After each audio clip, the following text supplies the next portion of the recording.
Welcome to the Sacred Couch, a safe space, a healing place for the souls of Black folks and other folks seeking wellness. Many of the issues that adversely impact our lives as African Americans today did not begin with us. They began with our violent upheaval, deportation, and human trafficking through the Middle Passage, and continued through slavery, Jim Crow, segregation, discrimination, and degradation. The systemic effects of racism and sexism and other forms of injustice continue to shape our thoughts, self-concepts, relationships, and overall well-being. Because our story is unique, we must reclaim our narratives. Our challenges are also unique. Therefore, our pathways to healing must be authentic. We can't use the same systems and tools that were used to oppress us for centuries to liberate us today. Therefore, the Sacred Couch was uniquely created as an antidote to this long-standing challenge to our mental health, psychological wellness, and spiritual formation. The couch was made for us by us. Here we synergistically blend the scientific and the sacred, the psychological and the prophetic, the socio-relational and the spiritual. I am Dr. S. Janine Hyman, psychologist, theologian, and a grateful Black woman. Come on in, take a load off, relax. Welcome to the Sacred Couch. Good evening. Welcome to the couch. Come right on in. So glad that to see some of you who are coming in tonight on the Sacred Couch. Let me always do my little disclaimer. The Sacred Couch is one of the reasons why it is needed by our people in particular, because we are by nature inherently, before we were more colonized than not, spiritual people. And we are also a very feeling people. And so we don't just need a psychologist couch, because we cannot heal with the same tools and the same methods that were used to oppress us and to bamboozle us and to miseducate us and to culturally misorient us. So we have to have tools that are unique. Our story is unique. Our history is unique. Our purpose, our call is unique. Therefore, the way we heal in men has got to be unique and authentic to us. And so here at the Sacred Couch, we blend the scientific and the sacred. We blend masterfully the psychological and the prophetic, the social and relational, and the spiritual, synergistically blended. That's our niche here. Blended to help improve the human condition. This is a place, a safe space, a healing place for, as W.E. Du Bois said, for the souls of Black folk and other folk who want to be liberated. This is not your therapy for the week, although it is a therapeutic room. This is not a replacement. This is not to be medical advice or any such thing. It is a place, however, that we encourage you. If you need a little more something, go ahead and layer this and give yourself, if you're Black in America at all, the gift of therapy. All right? So we just had to do our little disclaimer, but we are so glad to see you all as you are coming in on tonight. Amen. Creative. All right. Good to see you on tonight, I hope. All right. Yeah. All right. Hey, Mary Duke, Carol Weiss Sanders, Reginald Bolton. Good to see you tonight. Amen. Sharon Mack. Amen. Let's see. Okay. Oh. I know I'm glad to see you, Pastor Mark. God bless you, son. Amen. Hi, Kanique. Kanique is on tonight. Saida Carter on tonight. Didi Nicole on tonight. Look, these little screens and these old glasses, so praise the Lord, I can't see. Terrence Beverly on tonight. Mildred Crew on tonight. Crab 7442, Shantae Marie, Vicky Thompson, Coach. Bless your heart. I need y'all. You just don't know. I am y'all. If we ever get that right there, if our leaders, our teachers, our managers, our entrepreneurs, our preachers, our pastors ever get, we're not above the people. We are the people. If we ever get that, amen. Allison, evening. Amen. Thank God for the second couch. Hey, Heather. Amen. Good to see everybody. I hope I got most of you. And so we thank God for our clam family and all of y'all who claim me. We're grateful for each of you on tonight. We're going to talk about this anger and rage. So we've been doing it for a couple of weeks, right? And last week we really looked at, and we'll review a little bit again tonight, the differences, how anger shows up differently in men and women, particularly black men and women. And remember now, this is a healing place, a safe place for the souls of black folks. If you never read W.E.B. Du Bois' book on the souls of black folk, not black folks, but the souls of black folk, you ought to put that back in your arsenal. And if you haven't read it before, read black, all right? And read black of folks that's black for real, not blackface. As they say, all skin folks ain't kin folks. Amen. So we're going to delve a little bit more in it tonight. Review it a little bit tonight. But I want to definitely pick up. We said we got to go here on these scriptures and how these scriptures have been twisted and turned by the church, by Christians, by those who colonized us. Again, think about it. Our history says that they actually had a little debate whether we should Christianize. It's actually an old book too, about Christianizing the Negro, but whether they should Christianize us or not. And the Christianize them won. And so we got to take all of the Exodus story out. We got to take all of the liberation themes out of the Bible. And again, the slave Bible, it was sitting at one time, maybe still there, I'm sure, in the Smithsonian. So they crafted a Bible to indoctrinate us. And even once we got the, quote, whole Bible, whatever that is. Let's see, I'm a Catholic Baptist, and so in the Catholic Church, we had the Jerusalem Bible. And the Jerusalem Bible had 70-some books in it. Then I got a King James Bible in Baptist Church, and it went down to 66. All right. And so prior to all of this, they gave us what they wanted us to have, to train and indoctrinate us, to change the mind, to drive out the natural culture, to remove us from our natural proclivities, to demonize our spirituality that pervaded Africa and other places. They were not so religious as they were spiritual, different names for the same things, and we didn't condemn one another for belief systems. That's colonization. And so by the time we actually get whichever Bible we got, the damage was done. It's in the DNA. It's epigenetics. It's passed down. It's learned. It's nature and nurture. And so it's been used a whole lot to train us, to make us good Negroes. Okay. Hey, Keisha, to make us good Negroes. Bishop LaShawn Crawford, bless you. Good to see you tonight. Hey, Macy. I hope Tracy's on. Hey, Lily. Tom.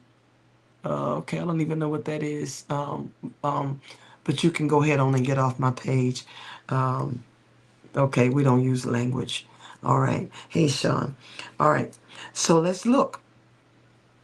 Let's look at some of those scriptures that have been used to tame and to make docile, and to teach us against, and to cause what we call spiritual bypassing. One of the things that I find more and more and more and more as we do more assimilating, and as we do more of adopting the Christianity of the day. The more we do that, hi Noreen Jenkins Filio, the more we do that, the more we have a tendency to be so deep that we are no longer human. We don't have human skill to even identify what's going on inside of us. We don't have human skill to handle other people's pain. We don't have human skill to handle people's differences. We don't have skill to handle difficulty because we are taught, praying and fasting, God bless you, we are taught to spiritually bypass everything and go right to the spiritual stuff and ignore our humanity. This is not anything that Yeshua taught all the prophets of old. It is spiritual bypassing, and most of us do it. And the reason why many of us have to do it is because we preach about a God of justice, but we don't ever see justice. So you got to spiritual bypass it. The things that they told us and taught us that we bought hook, line, and sinker kind of not working. So you got to make up a reason that it's not working. So it's a demon, it's a devil, it's witches. We love witches. Put up a post about witches, man. We go crazy. But witches and well, we love all that stuff. It's good. It does not do us any good because it does not teach us how to deal with the vicissitudes of life and how to even deal with our own stuff internally. And so Jesus will fix it after a while. Just have faith in God. All right. Faith without works is dead, though. All right. Okay. Yeah, we used to hear this one all the time, just so heavenly minded or so heavenly bound that we're no earthly good. And so, particularly with negative emotions or emotions that may cause us to rise up, that may cause us to seek justice or pursue justice, even to the extent that we won't even pray for justice. Could it be that some of the reason why America has gotten by with so much for so long, they're so evil and so savage, is that the people who should be praying for God to rise and the enemy be scattered are actually covering them. All right, all right. This is why we need a sacred couch. So I want to look at, we talked about last week, I want to look at two scriptures that we do with this. All right. We've heard this one from Ephesians 4, right? Ephesians 4 and 26. Be angry and sin not. Don't let the sun go down on your wrath. All right. Well, the way that gets twisted, hey, LaFon, the way that gets twisted, the way that really gets twisted is what we're taught is, okay, don't go to bed mad.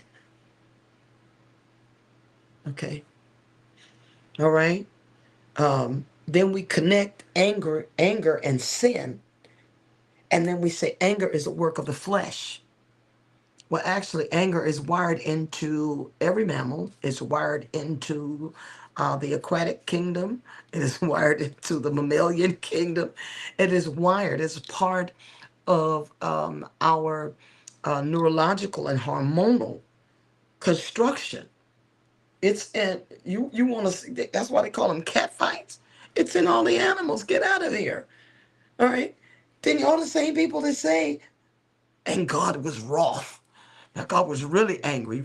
English words. God was really angry, and the anger of the Lord was kindled. Then we tell people you got to be like God, but then we turn around and tell you again, don't be angry. That's sin. That's your flesh. See. And so the mixed messages, in order to just clear our heads and to be good Negroes, we bypass it, or we suppress it, or we let it rip on the wrong source. Okay, this is another one that we kind of did something with. Ecclesiastes 7 and 9. Don't be quick in your spirit to get angry, for anger rests in the bosom of fools. See? So we just been taught that this is your flesh. Oh, she got mad. She in her flesh. This stuff is so crazy. Do y'all see this? Do y'all see it? Okay. Do you see it? She angry. He angry. And if you're a black woman, you really are taught not to be angry because you have been softenized by European women's standards. And if you do that, you're an angry black woman. And so many of us will try not to do that, because we don't want that. We're going to get crucified for being like God. So now, which is it? Which is it? Which is it? Hey, George Ford, which is it? Okay. All right, let's look at it again. Thank you, Mildred. All right. You, Lord, this is so low. In your anger, this is the NIV, do not sin. Do not let the sun go down while you are still angry, and do not give the devil a foothold. Give no place. So when you look at sin, all this is in the same sentence. It's the way it's been transliterated. All right. When you look at all of it, you see anger, you see sin, you see the devil, you see wrath, and so all of it is associated. Okay? Your brain is going to associate these things into schemas and put it into one category. So we shouldn't be angry.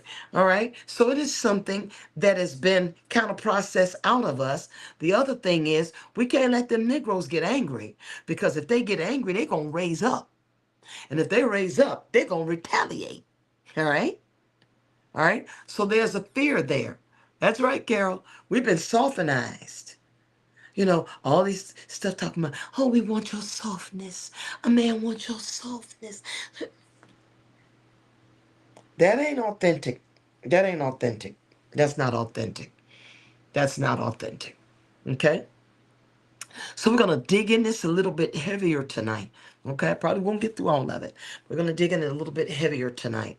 So now who is speaking? We know this is attributed to Paul, or his Hebrew name is Shaul. Okay, Shaul. All right. Good evening, Angie Payne Cox. All right, Shaul. All right. He wrote the first verse from a prison cell to people living under Roman domination. He writes it from a prison cell. All right, let's get the context. He writes it from a prison cell, Bishop. Okay? Two people living under the empire, Rome, Italy, them other people, okay, who have taken over the known world through what they call the church. All right? His words about anger comes from somebody who knew what it meant to carry it inside of a system that punished its expression, that rewrote narratives about people who expressed it, and whose whole system discouraged it. He knows something about that. He knows something about that. That's the context. I'm writing to all of you Hebrews, you melanated Hebrews, and those who are Yehudites and your Israelites. Those of you who are under Roman domination. All right, we're going to get into it. Okay? We're going to get into it. We're going to get into it. All right? Let's see who wrote Ecclesiastes. Kohelet. Kohelet. It's the Hebrew name of the teacher who wrote Ecclesiastes. The name means one who gathers the people to teach them. Okay? And now the teacher of wisdom, the sage, has studied how emotion moves through a person and what happens when it settles in the wrong place or when it is issued to the wrong sender or when it settles inside the body and refuses to leave. Now, Paul does not say don't be angry. So let's cut the crap with telling people that their anger is their flesh. Not in a bad way. Your flesh is just your regular self. It's wired into you for protection, for bringing the cosmos back into order when disorder, dishonor, injustice gets it off. Okay? Now, I ain't know no better. I was in England, bless my heart. I ain't know no better, y'all. I didn't even know where it came from. But you know, as I was working with my ex church family, and we were in a meeting with the leaders, you know, and I said something about, okay, y'all, let's get all this stuff out on the table, all this stuff that's been wearing you out, all the stuff that has been exhausting you, all of these people that's getting on your nerves. Let's even talk about God getting on your nerves because you got to do something you really don't want to do, and that's deal with people and blah, blah. And I said, let's just deal with the pissness. They pissed you off. And so Bishop Mark said, everybody go, Bishop. You said pissed. Yeah, that's where we got the word from, y'all. Y'all just deal with the piss off. You pissed off. And you know, it's like a cuss word. Yeah, it's like a, I was like, I done cussed at the church. All right. But we gonna deal with the pissness. All right, tonight. Okay? Because many of us have suppressed it, repressed it. We can't even admit that we're angry. Because to admit that we're angry is to admit that an injustice, or at least a perceived injustice or a perceived offense, has happened to us. Well, if we admit that a perceived offense has happened to us, then we must admit that we were vulnerable to be hit, that we were vulnerable to be attacked. And most of us are not going to admit that we've been hit. All right? And if we admit that we've been hit, we're not going to look at none of our interaction with the hitter. The beautiful part about covert narcissists or any narcissist, they're going to project onto you what's actually in them. And if you get angry at them, they'll flip that script on you so fast, project it onto you, and now you are you the victim now. Now you have become the victimizer, and they think they done flip that script, and now they the victim, and now they're gonna gaslight you and all this other stuff where they're really angry, and many times they're angry at themselves, and can't handle the guilt and shame about who they really are. Their image is one thing, but their inner picture is another. And so to cover the brokenness of that ego and that inner picture that says, I'm not enough, I'm not good enough, I don't even know who I am, they often project this picture of wonderfulness and superiority. And well, you know, they're just oh so charming and oh so this and that and that. And inside they're angry and scared. All right, I need to do a whole thing on narcissism. That's what I did my PhD on. I sure did on the narcissism of seminarians. All right, I looked at preachers at the seminary. Okay. Okay. I found that they just as narcissistic as everybody else. They're calling don't make them less narcissistic. In some cases, it makes them more narcissistic because everything is image based and everything comes to them. No, I am them. All right. Remember that those of you who are leaders, you are the people. You're not preaching to the people because you're better than the people. You're not teaching in the classroom because you're better than the people that you're teaching. You are those people. Oh my goodness. All right. Let's look a little bit more. Okay? Because the black rage that we carry is legitimate.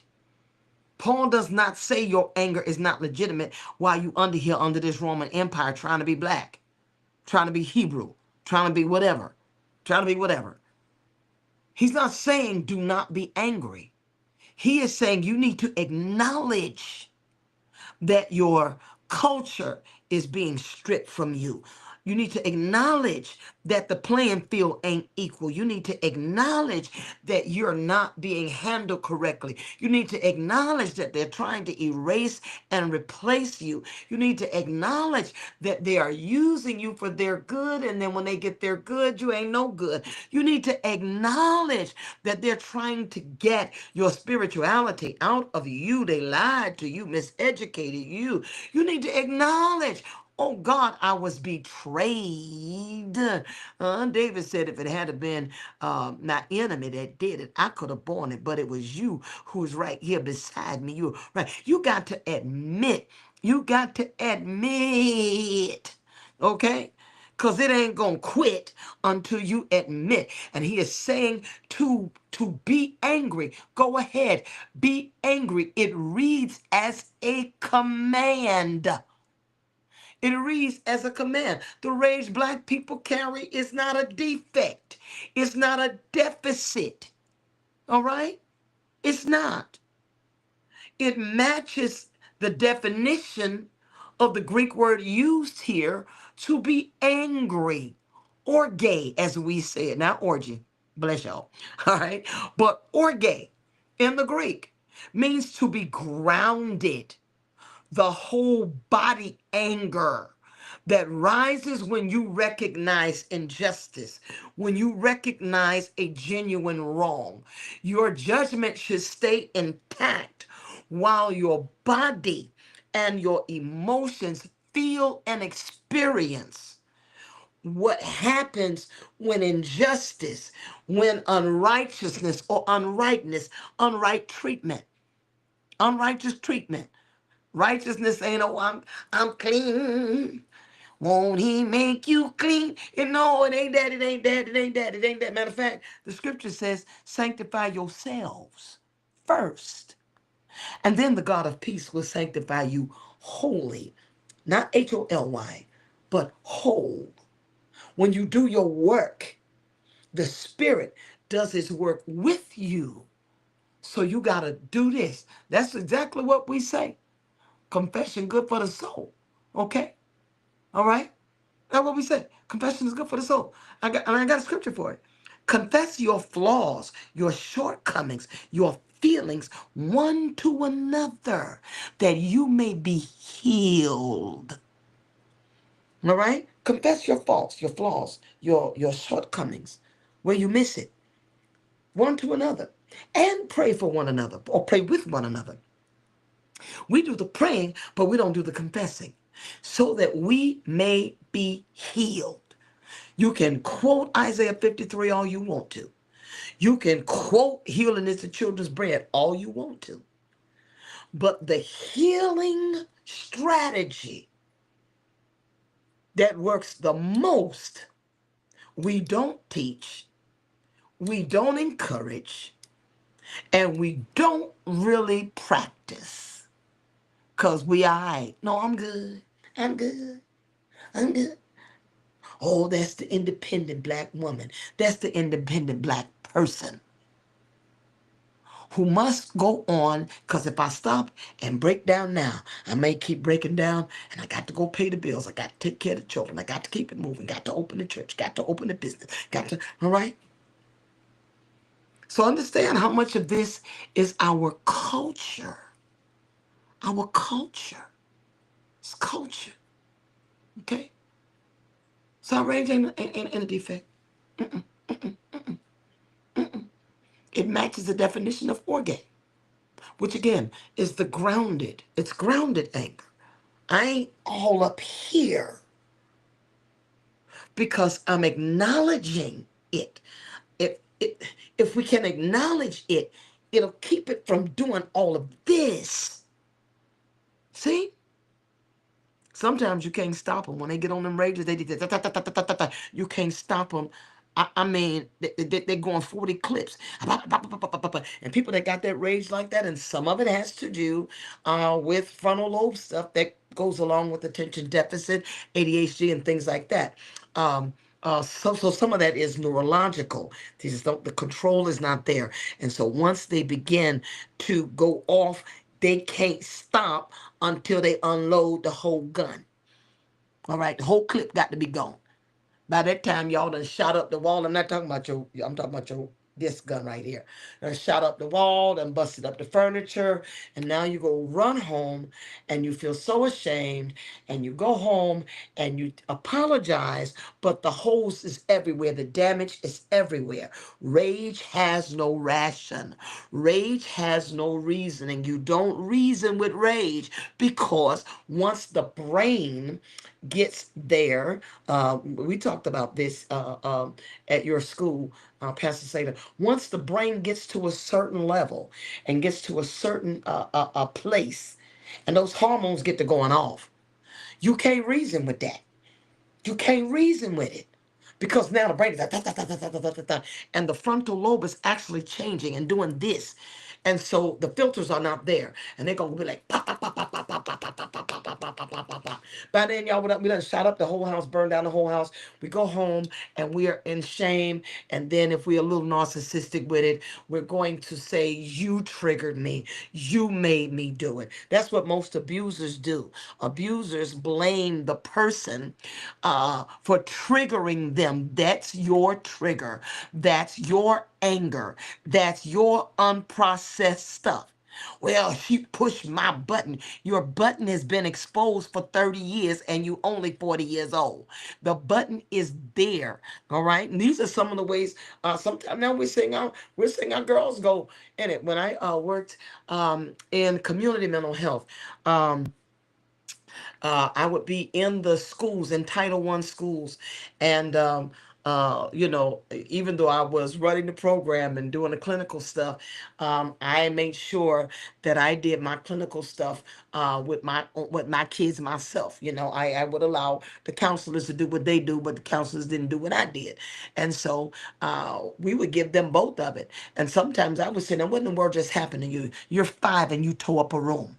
You tore up a room. So we understand some of this is neurological. All right. And even with the neurological stuff, we're going to have to do things to begin to help uh, kind of reroute and rewire the brain. The brain has neuroplasticity. So if it don't work over here, you can do something over here and then work it back over here. And so I've seen 5-year-olds clear a whole room, knock the computers off the desk and all of this stuff. And I asked one of our babies, I think she was maybe 13 or 14 at the time, and I said, what in the world just happened? You lost your mind. And she said, Dr. Hyman, actually I did. All I could see was red. And there is a point where literally you can't, I mean, what is going on? It is just so hypersensitive and hyper visual. It is so this. It gets to such a level that the person literally, or they'll tell you, I blacked out. I blacked out. They'll tell you I didn't see nothing but black. All I saw was red. When people get to that extent, they will almost kill you. Okay? Because the anger is in the body. It's not just a feeling. It is not just a feeling. And many times when we look at it as an emotion, it's actually a secondary emotion that comes or accompanies fear. It's a cover up for fear. All right? So we need to understand that when Paul talks about this orge, it is the grounded whole body anger. Anger is in your body. The hormones are going off. The epinephrine is going off. The adrenaline, epinephrine. If the stuff is going on, I mean, pew, pew, pew, pew, pew. Okay? So it's whole body anger that rises when you recognize a genuine wrong. It doesn't even have to be a wrong to you. It could be a wrong to somebody in your village. All right? And when we were village people and when we were tribal people, we would defend the cause because what you do to one, you do to all. Injustice for one is injustice for all. The lack of freedom for one is a lack of freedom for all. But in our pathology, the more colonized and whitenized and Christianized we become individualized. All right? Individualized. And so we'll actually see some things and won't say anything. Number one, we don't want nobody to come for us. And number two, our own anger has not been processed, so we can't take on another person's anger. But it's wired into our system. Okay? So this ain't no defect.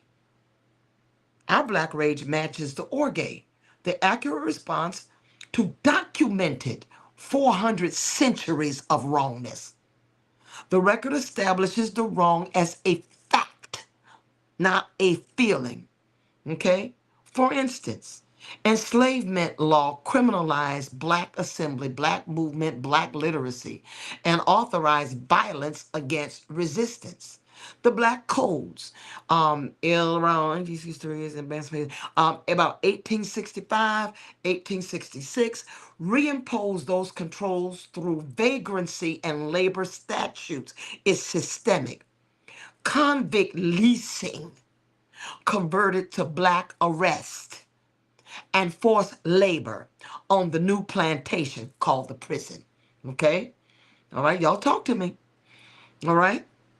Between 1882, 1968, thousands upon thousands of documented lynchings, male and female and children, function as a thing of public terror. It's exactly the same thing Rome did during the time of Yeshua.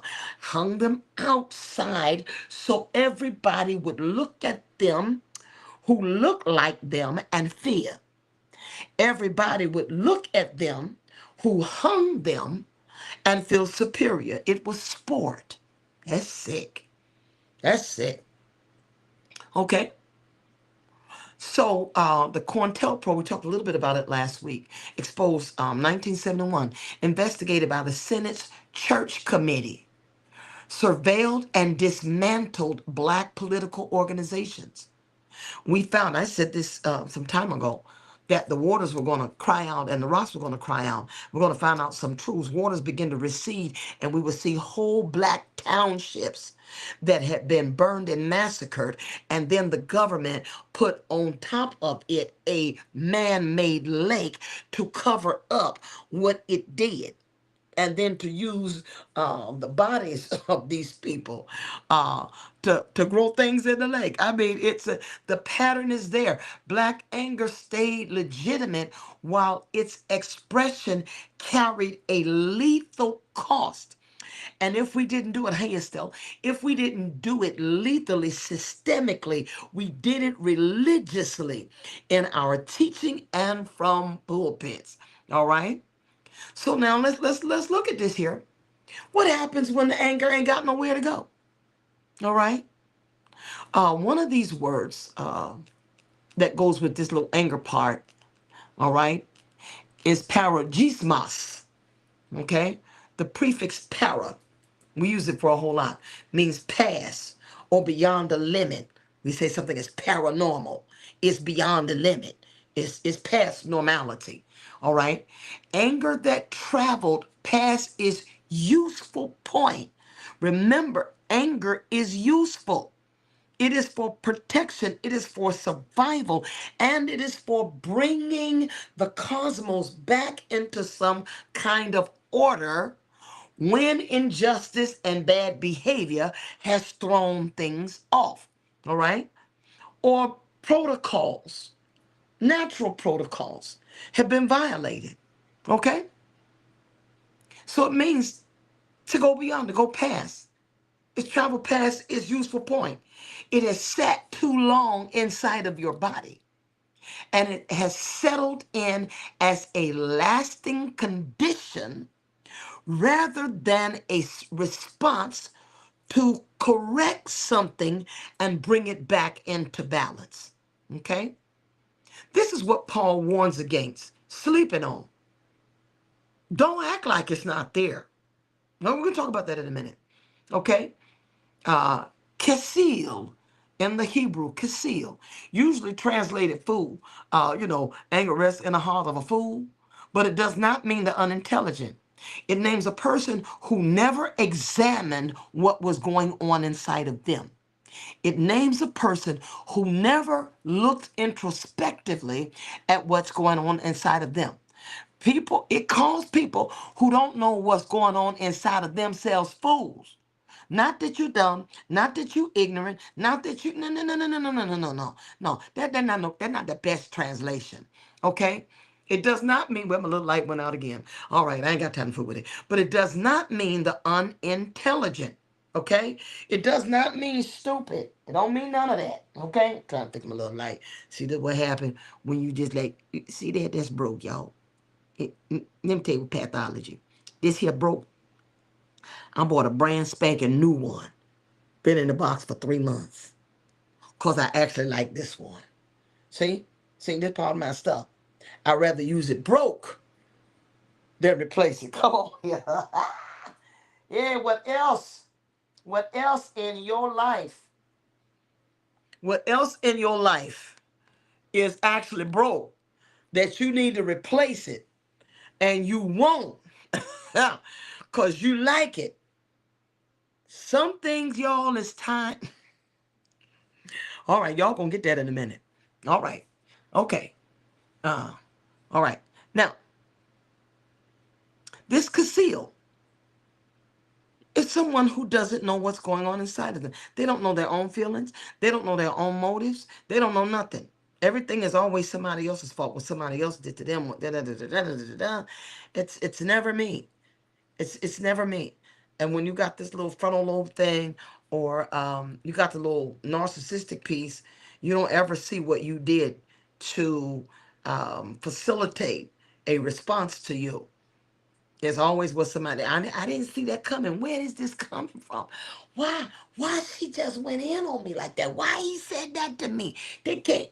They never have a clue what they doing to you, cause they just do it. They just do it. They ain't connected the dots. All right, but this is a person that don't know what they're carrying. All right, a community that inherited the anger without the language, the space, or the permission to process it.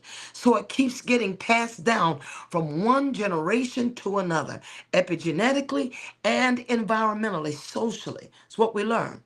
Okay? Let's see what this going to sleep, don't let the sun go down on the ground. All right. Sleeping on unresolved anger doesn't discharge it, people. Just said, I'm going to take a nap. Sometimes some things do put you in the bed. Like, I just got to go to bed. I just got to go to bed. This just put me in a hole. All right. I get it. But sleeping on unresolved anger does not discharge it. It dislodges it from one place to another. Okay. During sleep, let's talk about this neurologically. During sleep, the brain consolidates the day's events. The brain is replaying the day's events. All right. The brain is also consolidating the events and the emotion. Now you sleep, so you can't fix it if it's wrong. I mean, it may even show up in your dreams. All right. It encodes it and seals it more firmly. Hit key. Seals it more firmly in the memory. So you wake more entrenched in it than the night before. Sometimes you can't avoid it, but sometimes you just got to get it out of your mouth. Okay, this hurts. I can't believe they betrayed me. I can't believe he did that. I can't believe white folks still doing that. I can't believe so and so doing that. I can't believe this happened at school. I can't believe this. Now. I'm pissed. I'm pissed, and the reason that I'm pissed is because, and then you have to take it back to you, not just to them. I'm pissed because they did this and I was open to it. I'm pissed because I gave them everything I had and they poo-pooed on it. No, I'm pissed because I gave them everything I had and that strategy and that tool didn't work to buy their affection, buy their attention, buy their affirmation, and buy their security. I did all of this so they could affirm my value and stay. Oh my God. You got to be able to admit I did that because I'm wired to do that. I did that because as a child, the best way for me to make it chill in the crib where all the crazy was going on was to be something good to everybody so everybody could be all right. Black women, this is what we do. I gave them everything. I got the first glimpse of this when I was pastoring. And I said, God, I don't get these people. Because what they do to women pastors is real different, real different. I said, I don't get these people. What's wrong with it? I'm just going in. I told you I didn't want to do this. This is why I didn't want to do this. They leave you. They abandon you. They lie on you. They lie on God. God sent me. Okay, now I ain't give you what you wanted. So now God telling me to go. Okay, all right. God sent me here to help you. Ma'am, you the one crazy. What? And I'm saying, God, what the world? I said, God, I done gave these people everything, everything, everything. And I said, I'm trying to be a good pastor. And the Lord said to me, I ain't asked you to do that. I was like, wait a minute, hold up. hold up. What? He said, that's a childhood issue. I'm like, what? You're still trying to be a good girl for approval. It's the way you're socialized. I didn't ask you to be a good pastor. I didn't ask you to be a good nothing. I ask you to be the you that I made. And when you are authentically you, you are automatically good enough. And if they can't value the authentic you, oh well, you do not need that at this moment. Come on.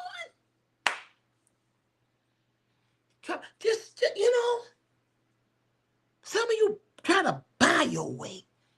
You finally got $2. You try to buy your way. And when the buy doesn't work, you get angry and you run and you say, pull me. I did all of this. You ever heard this one? Give me after all I did for you. Everything I did for you, I gave you everything. Everything. Why? So when you allow that to fester over and over and over again, childhood issues will show up other places and in other relationships. Stop trying to be a good wife, a good mother, a good this. Be good at being who God created you. That's going to take you the rest of your life to find out the complexities of godness in you, the greatness in you. We latch on to people. I'm like, this happens to leaders all the time. Secular on the church. I'm going to latch on to her. I'm going to latch on to him. If I could just get known, if I could just get a picture with them, if I could just be known as being one, if I could be associated, then I will be great by association. If I can get him to take me where I need to go. No, ain't nobody supposed to take you where you need to go. Get in the car and drive yourself. Follow the leader. Yeah, see, then we get mad. We be mad. We be mad. And so many of us, am I helping? Thank you, baby. Am I helping? Because many of us, I'm always transparent with you. Because I am the people. All right?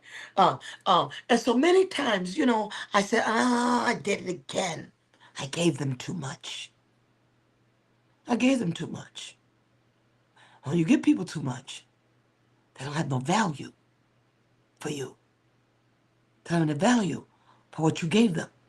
They didn't have to work for it. They didn't have to do anything else for it. They didn't. And he was like, talking, did it again. Black women, this is what we do. And so then we're angry that we did all of that. Watch. That we did all of that. Watch it. And it still wasn't enough. I'm talking good. I'm talking better. Y'all saying amen for real tonight. See? So we won't deal with any of that stuff. So we just project all of that anger rather than to look at Am I only mad with them, or am I also mad with me? Because I did all that to buy them, and it wasn't enough. I did all of that to please them, and it still wasn't enough. If you have said this, and I think most all black people have, now you may be the exception. If this you, I want you to type this me. If you have ever said, I don't care what I do, it ain't gonna be good enough. I don't care what I do, it ain't gonna be good enough. I don't care what I say, it ain't gonna be right. If you've ever said that, that's a wound from way back, both in the DNA and in the environment that teaches us to hate ourselves, in the environment that keeps us on the bottom of the hierarchy, in the environment that favors white privilege, that favors maleness over femaleness, in those environments. So the person who never knows what's going on in them, and for spiritual people, it's hard because you're going to make everything spiritual. So you have to deal with yourself. Okay? Okay? So when that stuff stays there and it's repeated over years, over years, over years, over years, over years. I've done it. Okay, thank you, Erica. Thank you. Uh-huh. Okay, thank you. Thank you. Thank you, state mother. Thank you. Thank you. Uh-huh. Here we go. I just want us to see. If you ever said it, put it in the chat. Tell the truth on yourself. Thank you. Because God can never heal what you don't reveal. Thank you, Rita. See? I didn't say it. And when I heard it come out my mouth, I said, uh-oh. Uh-oh. Look, I done hit something, y'all. I done hit stuff. Look, I done hit some, all the comments up here. All right. When I heard it come out, it don't matter what I do.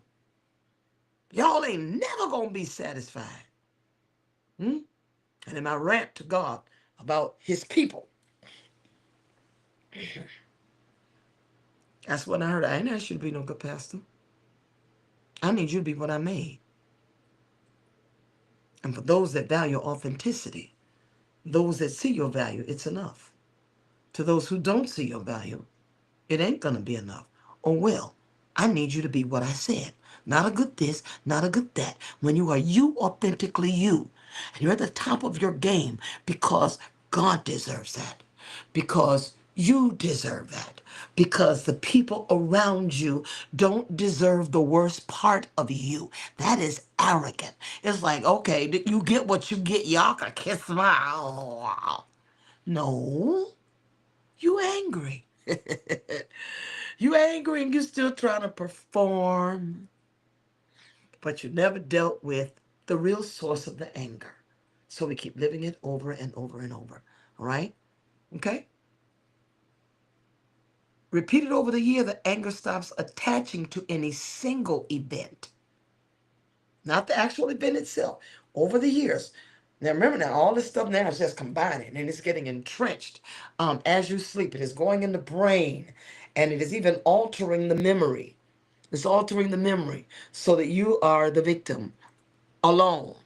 You are offended alone.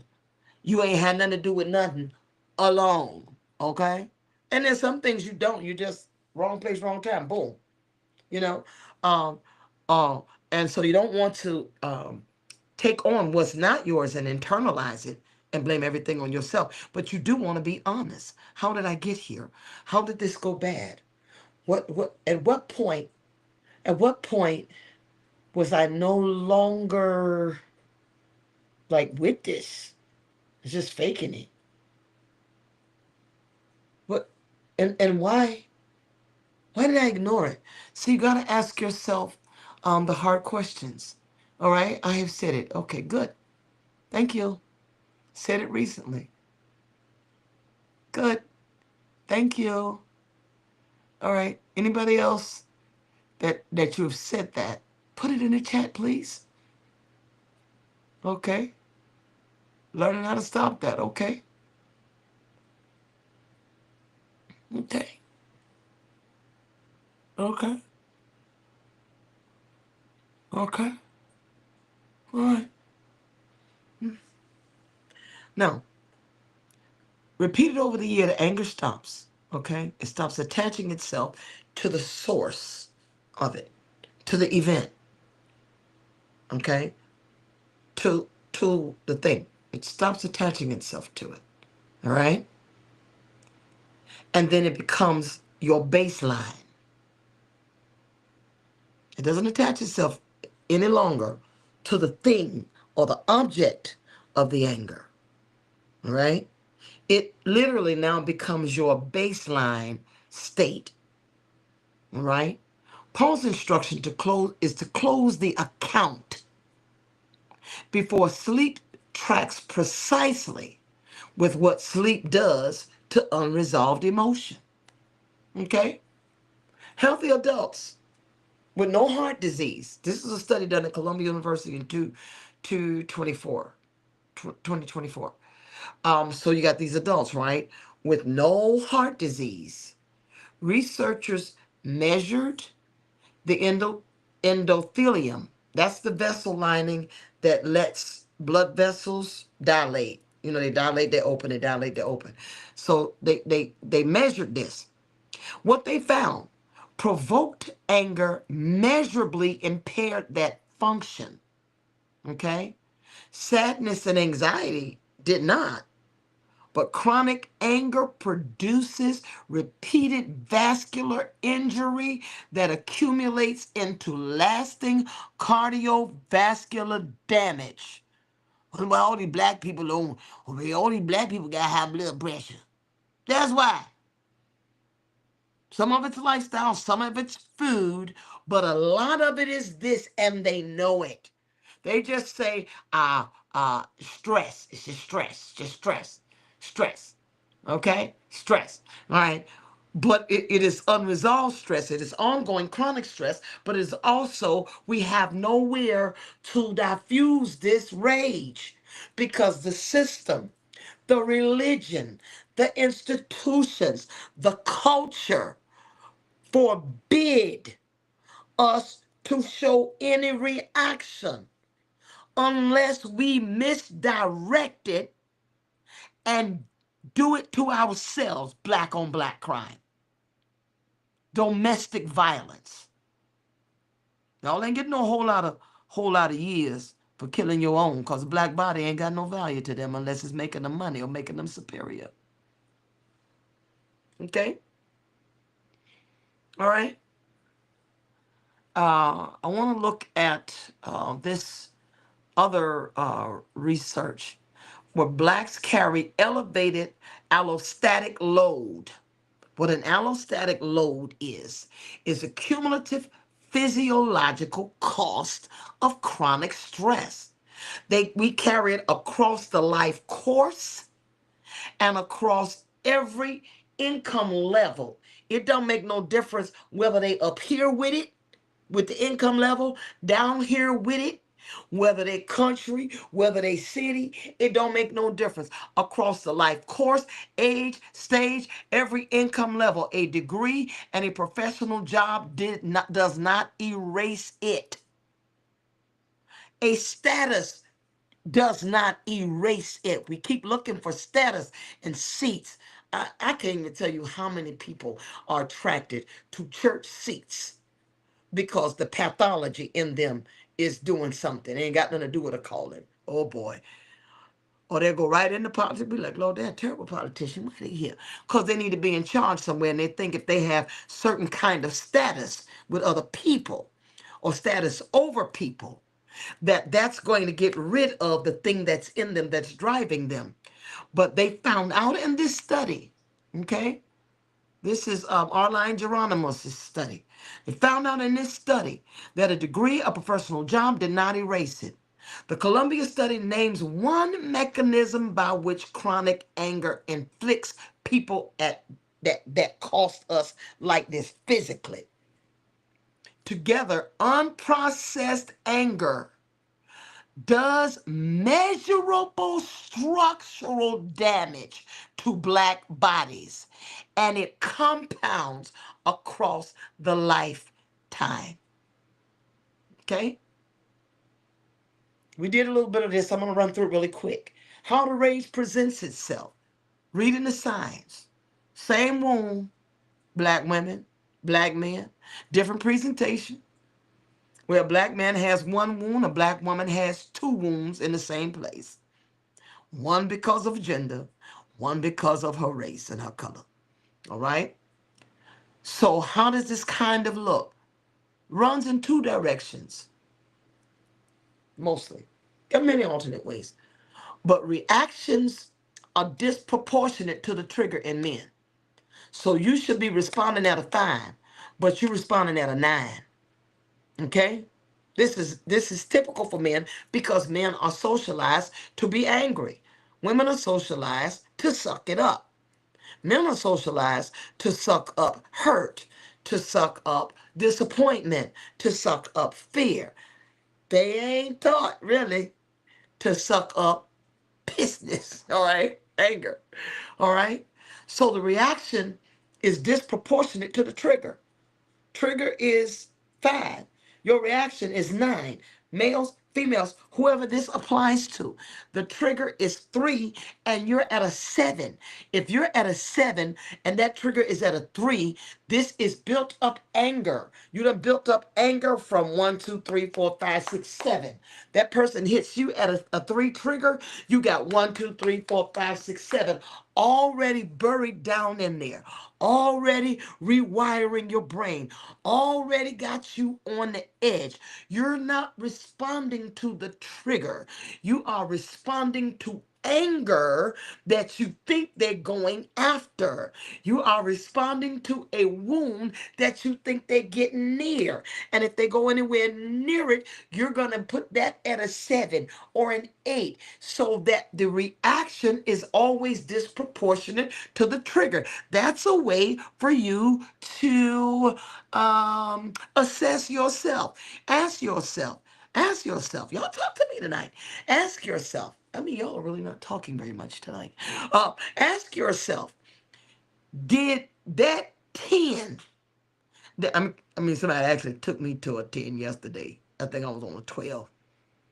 I warned them 3 times, you about to take me to a 10. Stop it. And they just couldn't keep, they had to keep going until they lose, they had to empty the whole clip. Okay, I'm sick of this line. Had to empty the whole clip. All right. So I said, "You got to take me to." Okay, and then I said, "Okay, was that a 10 response? Absolutely. With 3 or 4 warnings, absolutely, absolutely." Then I had to say, "What's at the baseline of that? What's at the baseline of?" I don't like this no light. Even though I got light, right? What's at the baseline of this anger? Okay, it is the disrespect, and it is a long-standing disrespect. Okay, and then I had to say too. Okay, you done gave him too much too. You gave him too much. You gave him too much. Anything that's out of balance or out of kilter, good or bad, is going to cause negative consequences. It doesn't matter if it was good or good intended. Anything that is too much, let your moderation be known to all men. Anything that is too much, good or bad, is going to yield the same consequences. All right? So this is a good way to check yourself. Most of the time when you see road rage and people giving you the finger and tailgating you, most of the time isn't that a male? Most of the time that's a male. Sometimes it's another kind of male. All right? A short fuse in traffic, short fuse in line, short fuse at home with the wife, short fuse with the children, quick to read disrespect. We call everything disrespect because we never handled the disrespect of a culture, a government, a people, a religion, a church. We never dealt with their dishonor and disrespect. So we say, I'll be, if I'm going to take it off of you. That's not who you're really angry at. Okay? It's all right to say, I'm sick of all of this. Aggression is displaced onto people closest at hand. We see this. Those of you who are caretaking, I'm caretaking too. My mom will read my dad over here. Those of you who are caretaking people with dementia, and some of it is brain stuff. They go from 0 to 10 and almost fight you. Aggravated dementia. Okay, and it's an it's not just black people. There are other people that have it, but we have it. Matter of fact, we have dementia disproportionately. In fact, they said that in a few years, dementia is going to be. I'm sick of this light, y'all. Dementia is going to be an epidemic. It's already an epidemic, and you know who they said is going to be.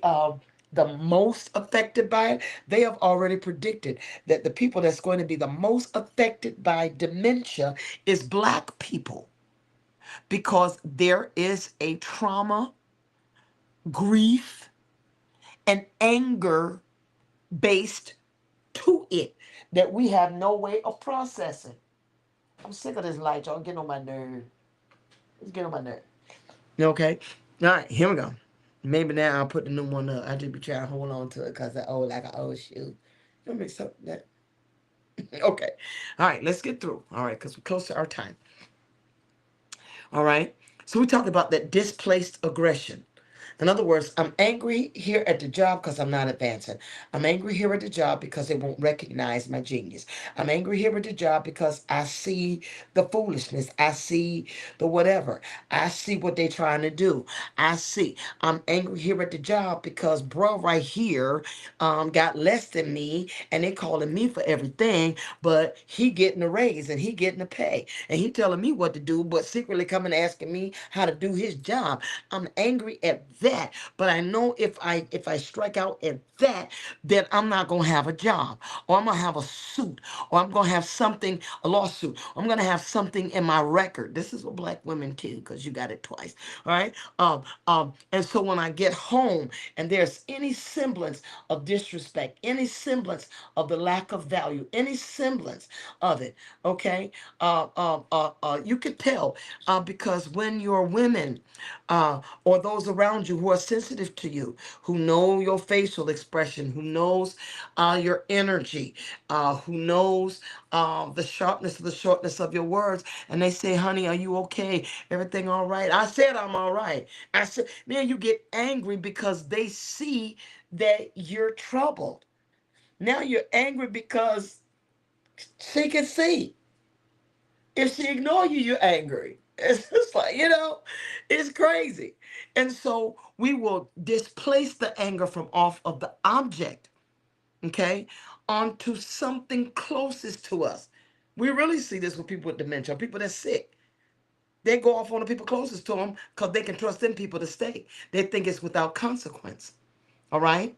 So they will displace that aggression or that anger onto the people closest at hand rather than the systemic source that where it's coming from, because the source of it is out of reach. I feel like I can't. All right? Inward with a black man. Emotional flatness. I'm fine when everybody else says, no, you're not. I don't need no help. I'm all right. Okay. Avoidance of situations that require vulnerability. If I gotta be vulnerable, I can't trust a black woman to handle me because she gon' manhandle me and da da da da da da da da da da da da da da. Okay? So we're gonna avoid situations that require vulnerability or that show what we call weakness. It's not your weakness. It's your humanity in process. Okay? Your humanity in process. All right? Okay? That's it. I like this one. Too much of a good thing may not be a good thing. All right? And we're going to have to learn to love. Against such there is no law. I'm going to have to learn to love in mature ways. Mature ways require protocols and boundaries so everybody is safe. All right? All right, we can go too far with it. Okay. That's true. That's true. Because we're taught not to communicate the feelings. I don't have to tell you nothing. I don't have to tell you nothing. I ain't got to show myself. It's the I can't be vulnerable piece. Okay? It's a vulnerable piece. I can't. I can't let you see that. I can't trust you. Because all you're going to do is comfort me, comfort me, comfort me, comfort me, comfort me, comfort me. Well, maybe they're not just trying to comfort you. Maybe they actually see something in you and they want you to be better. All right, hold on. All right. They want you to be better. Maybe they're trying to help the only way they know to help. And because we can't get no help in helping, we're going to help wrong. Okay. All right. Or they will retreat into work, retreat into long hours, retreat into ministry, retreat into doing what they do because we have taught men that their value is in their work. Their value is in their work. Because this allows me some independence. This allows me to provide. So their value is in their work. So they will retreat into work. If they can't retreat into work, and that's not an option, we will retreat into substances, substance abuse. Men ain't don't want to do this, but this is a little more typical. Or they will isolate, and eventually they don't have no whole lot of friends and stuff. They angry. All right. Here are physical markers, right, for the bras. Elevated blood pressure. Sometimes I can actually see a man's jaw moving like this, and that temporal mandibular joint. I can see it. You know, you can see them clutching. You can see them grinding. Some people actually grind their teeth in their sleep. All right, but you'll see tension in the jaw, tension in the shoulders. You will have disrupted sleep, early cardiovascular deterioration, tension that they carry in the chest. All right. Yes, sometimes that's true. Any kind of addiction, that's it. Well, that's some good substance. Sexual activity, they'll go from one woman to another, or they got to have it every night and be like, man, get off me, bruh. I need to feel affirmed. I need to be accepted. I need to be da da da da da. A lot of it comes from a wound that's never been attended to. All right. Let's look at our sisters. Okay. And then we'll look at turning your anger into an assignment. How about that? All right. Can you hang a little bit longer? Huh? Can you hang a little bit longer? Okay. All right. A person has to earn your trust. People who don't trust will make you work for trust. When we say trust is earned, that means you got to do a whole lot to prove that you're trustworthy. Usually with those kind of people, their trust mechanism is already broken and destroyed. It's already broken and destroyed. People who are completely too trusted, again, either side of the coin is abnormal. All right. People who are absolutely too trusting and gullible refuse to see the world in a certain way. All right. If you're that kind of person, you gotta have people in your life that can keep you centered. Okay. You gotta have people that can see in your blind spot. Everybody got a blind spot. That's why now most of the newer cars have blind spot detectors on them because they know you physiologically, everybody has a blind spot. You need people in your blind spot. Either way, okay, to bring you back into the center. All right? People who have healthy trust mechanisms trust you with a small or moderate degree of trust until you give them several reasons not to. Okay? All right. For our women, because the culture rendered her anger unspeakable, they rendered her anger unspeakable. You better not say nothing. Shut your mouth. But we don't want no. I don't want no black woman. She got too much mouth. Shut your mouth. I mean, we just punished for we punished for speaking. We punished for being honest. See, and so the culture gonna render her anger unspeakable or dangerous. Either unspeakable, shut up, put up, shut up, or she dangerous, she loud, she boisterous, she this, she that. All right. Watch this. Very often, a woman will have what we call a reflexive apology. I'm not apologizing because I actually did something to you. I'm I'm reflecting on how I responded. I'm apologizing for being pissed. I'm apologizing because I actually got pissed. I'm apologizing because I got angry and actually expressed myself. I'm apologizing. Okay? I'm apologizing. It's reflexive apology for your own anger. Okay? Here's another sign of it. Preemptive self-abandonment. I'm going to abandon my needs for yours. I'm going to put my needs aside for yours. I'm going to make everybody first and I'm going to make me last. And when I make me last and they don't acknowledge that I did all of that and made myself last, then I'm going to be angry because I did all of that. I paid all of that and I didn't get no product for my payment. And so this preemptive self-abandonment, dismissing your needs before anybody else can. I ain't even gonna let you go there. I'm gonna take care of you. I'm gonna take care of that. I'm gonna take care of this. And then deuces, I'm gonna bounce. So I'm gonna dismiss my own need because I don't believe you're going to do it. I don't trust you to do it. I know you're not going to do it because nobody ever sees me. Nobody ever takes care of me. Nobody ever makes it safe for me. So I'm going to do what I got to do. I'm going to do you in front of me, and then I'm going to dismiss myself emotionally or psychologically. I'm going to have preemptive before, all right? I'm going to have preemptive self-abandonment, dismissing my own needs before anybody else can do it. Hypervigilance that prevents rest. All right, your head going all through it. Lord, what am I doing? Lord, what are they going to do? Why did they do this to me? You can't even sleep with it. The dude is going on to sleep and let that thing crystallize. But we're going to have the kind of hypervigilance that Joy DeGruy. It's also in PTSD. We got a whole lot of PTSD. And we got a whole lot of post-traumatic slave syndrome. Joy DeGruy. You ain't got the book. Get the book. It'll tell you about our pathology. All right? But this hypervigilance that prevents rest. And so we'll be up all night. All right? Or we'll sleep all day. Sleep all day.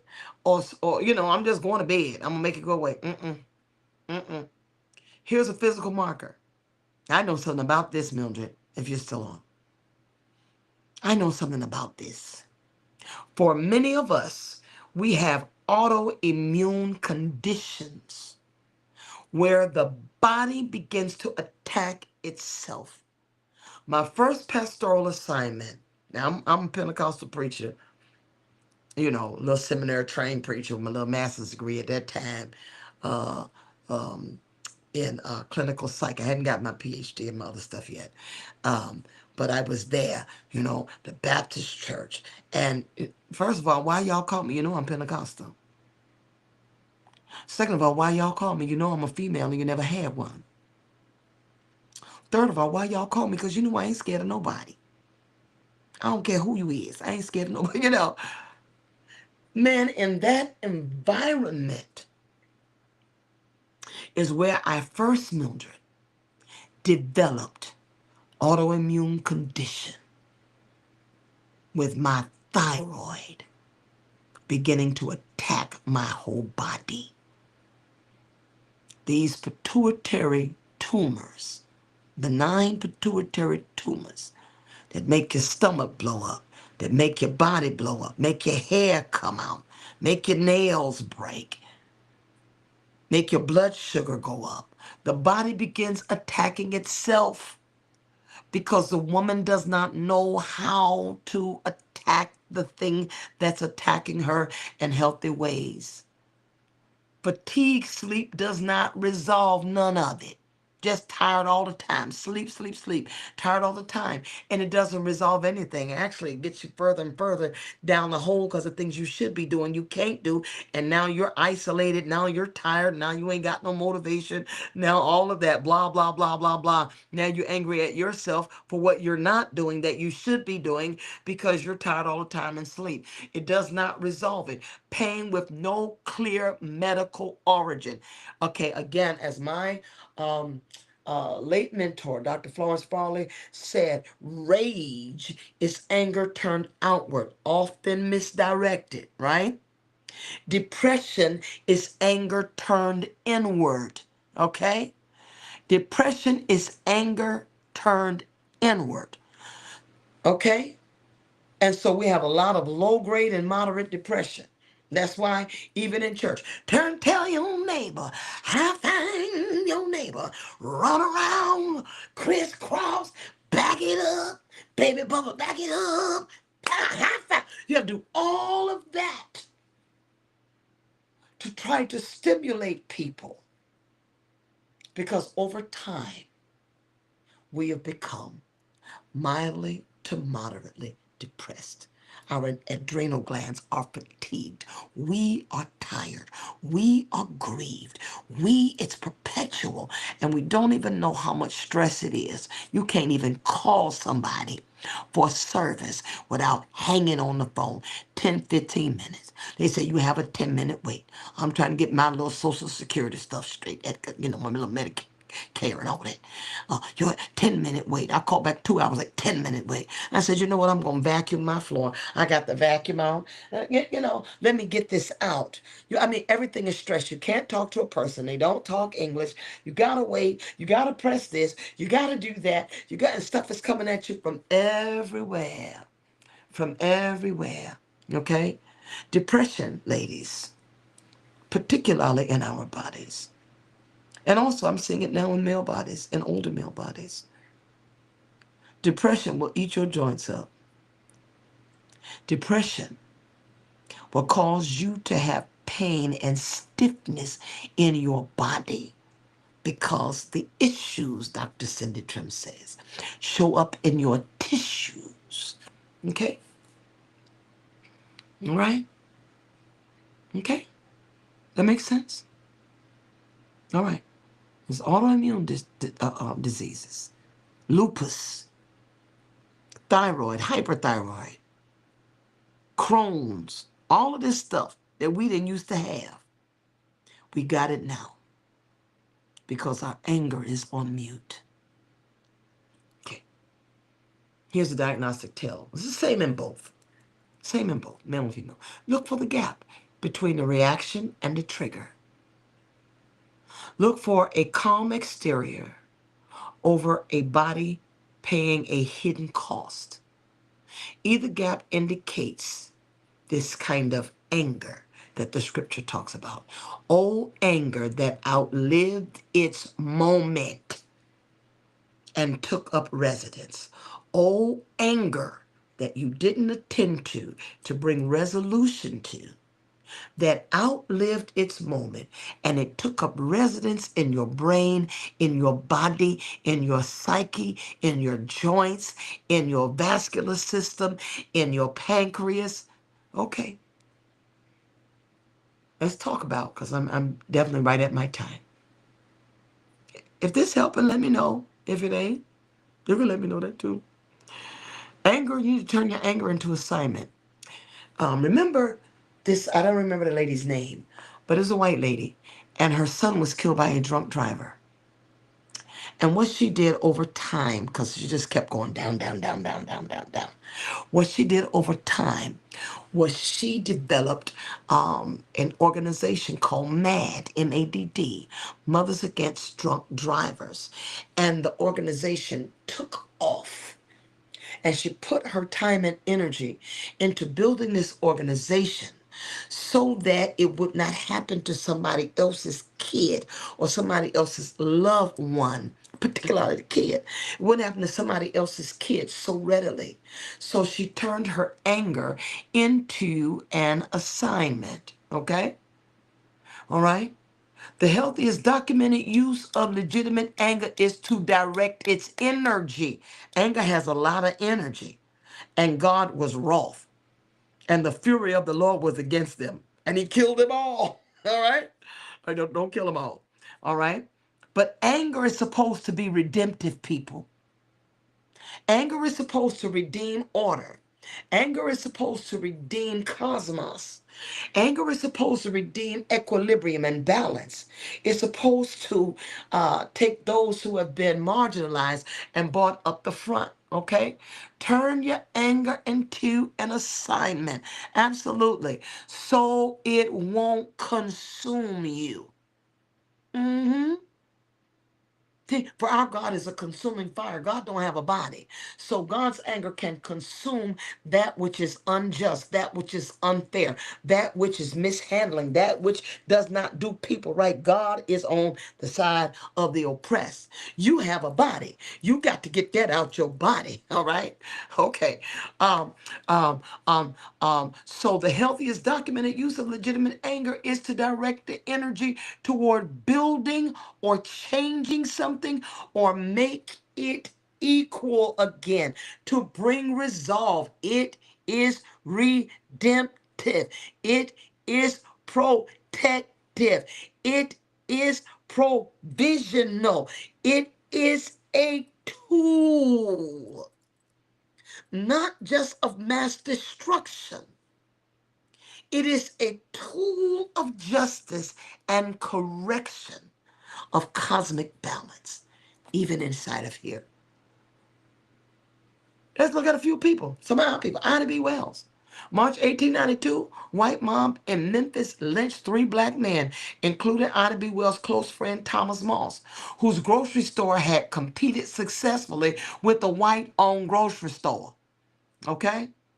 With the white-owned grocery store. All right? The killing was rooted in resentment of black economic success. We did all of this to you and you still thriving. Understand, people, that when people oppress you, they're not oppressing you because they're stronger than you. They're oppressing you because they're scared of you. They resent you and they envy you. I'm going to go head on. All right? So what she does with this, Wells did not suppress her grief. She did not suppress her rage, and she did not let it consume her privately, trying to be deep. All right? She turned it into investigative work, traveling south, documenting more than 700 lynching cases, and providing through her own data that only about a third of the victims had even been accused of the crimes used to justify the killing. All right? A mob burned her newspaper's press. They burned it. People always trying to burn the truth, erase the truth. And if you're a truth teller, they're going to try to erase you too. All right? But you keep telling the truth. Find the when, the where, the how, the timing. Okay? All right? What she did, she published anyway. Southern Horrors. Launched the nation's first sustained anti-lynching campaign and helped found the NAACP. A woman, Ida B. Wells. Frederick Douglass converted the rage of his own enslavement into the most influential, becoming the most influential abolitionist, writing and doing all this oratorical stuff of the 19th century. His autobiographies and his newspaper, the North Star, he used them as instruments of argument rather than outlets for private bitterness. You got to be able to separate the issue from your tissue. You got to be able to separate the issue from attacking the person. You attack the person because you angry and insecure and fearful. These people can't stay on point. Just look at what they do on social media. They attack people because they're too incompetent to attack the issue. And so they go right back to that childhood wound. That's a trigger. You just watch all these other people while we put all the black stuff up. It's a trigger, and they go off on us. All right, okay. Fannie Lou Hamer, y'all know Fannie Lou. All right, channeled the anger of her own brutalization and disenfranchisement in Mississippi. She channeled it into voter registration, organizing and founding of the Mississippi Freedom Democratic Party, carrying her case to the 1964 Democratic National Convention. The through line is this here. All of their anger was legitimate. The grief is legitimate, but they aimed it in a healthy manner towards its actual source rather than at people within reach who they think they ain't got no consequence. All right? They converted it into sustained, organized work than to just leave it to settle into bitterness and into their bones. All right? Now, we're almost done here. Working it out. Work it out. Work it out. Why are you trying to figure? Work it out. God already worked it out. Okay, that's true, but not true. Okay? There is an end to it. And God has already wired the end to a thing into your choice. God has wired blessing into right choices, cursing into bad choices. See, I set before you a door. You choose. You choose. Not I choose. I set the door. I set the principle. I set the law. You choose. I put it before you. You choose blessings, cursings, life, death. And he said, choose life. Choose to be healthy, not deep. Choose to be faithful, not famous. Choose to be properly processed, not a product people can admire. Choose life. Watch the generational. That you and your seed may live and thrive in abundance. Our choices are still affecting people for generations. So our aim is not to eliminate the anger. It carries accurate information. It tells you something is wrong. It signals something ain't right. It signals something in the earth, something in the universe is wrong. It's wired into you. It will signal it. Sometimes it signal wrong because it's already tied to something and your offendedness is perceived. The person ain't even say that. The person won't even think in that. You concocted all of that because that story is all the way back here and it's gone 1, 2, 3, 4, 5, 6, 7. And the person gave you 2. Okay? All right. You need the anger. The aim is to move it through the body and aim it at the correct target before it hardens into bitterness, offense, and resentment and vindictiveness. There are some of you who will wait years for the right time and opportunity to get that person back because you've held it that long. You only attach it and piled it up on something that was already back here. Okay? All right. So you got to physically discharge it. Anger loads the body with stress chemistry, stress hormones, cortisols. Movement will metabolize it.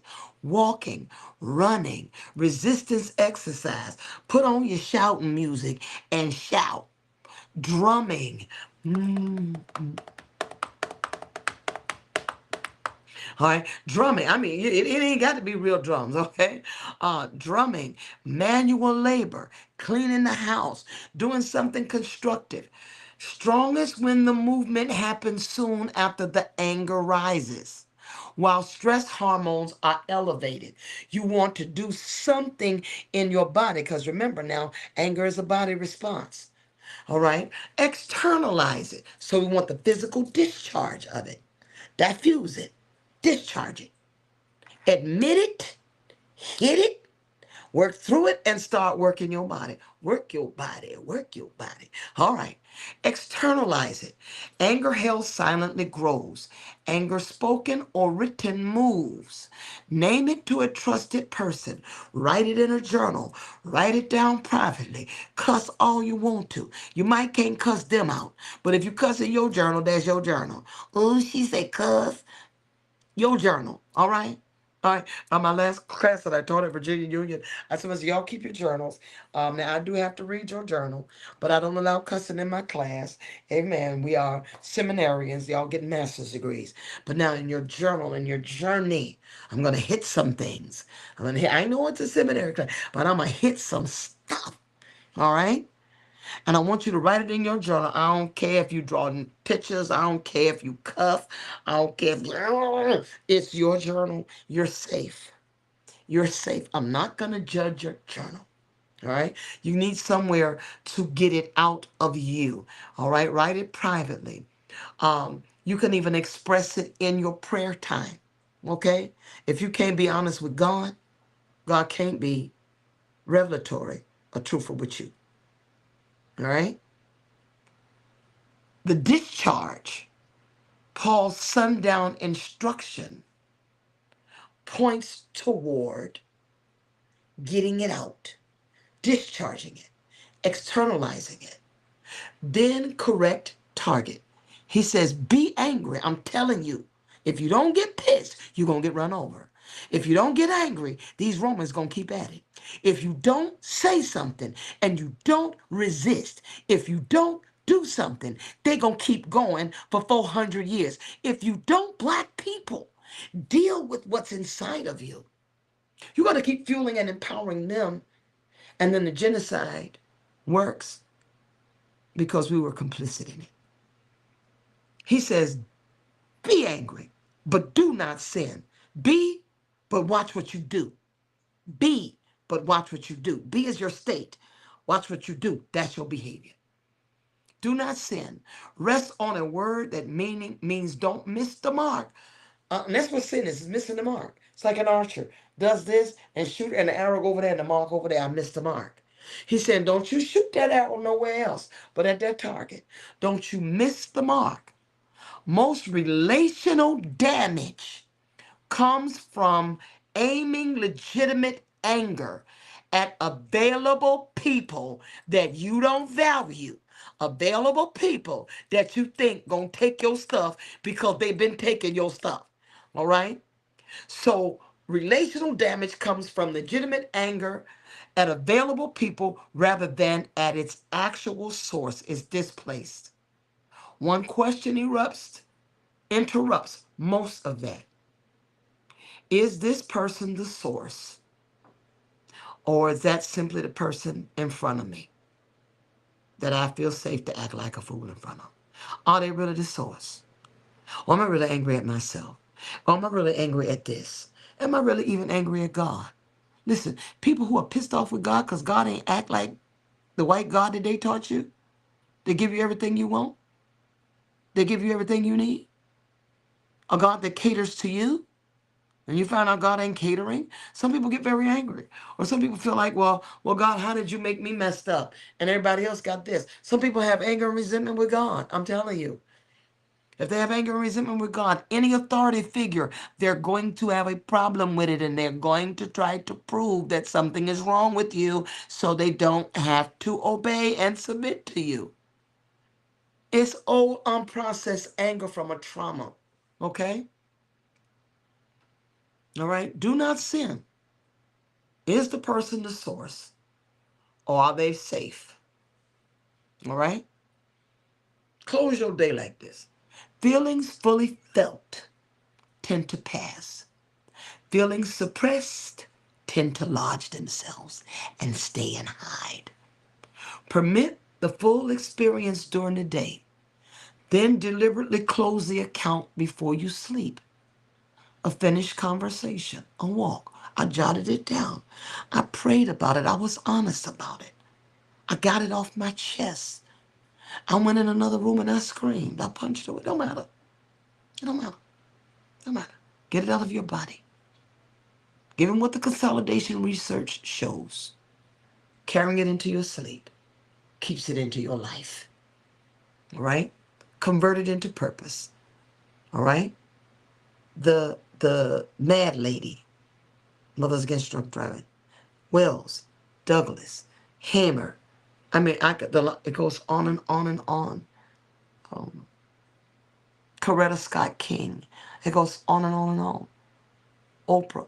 It goes on and on and on. On and on and on. All right? Even Tyler. Goes on and on and on.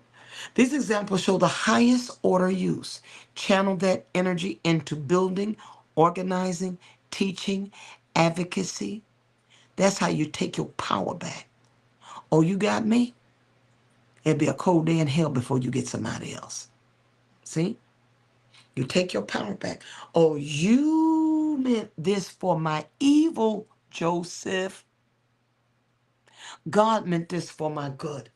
I had to go away and work through all of this, all of the rejection, all had to work through all of this in the system and learn that y'all are just like the system. And when I mastered the system, I could come back now with my wealth, with my health, and I can get through my disappointment and my anger. I don't even want y'all to know who I am. But at some point, you got to work it through and talk it through.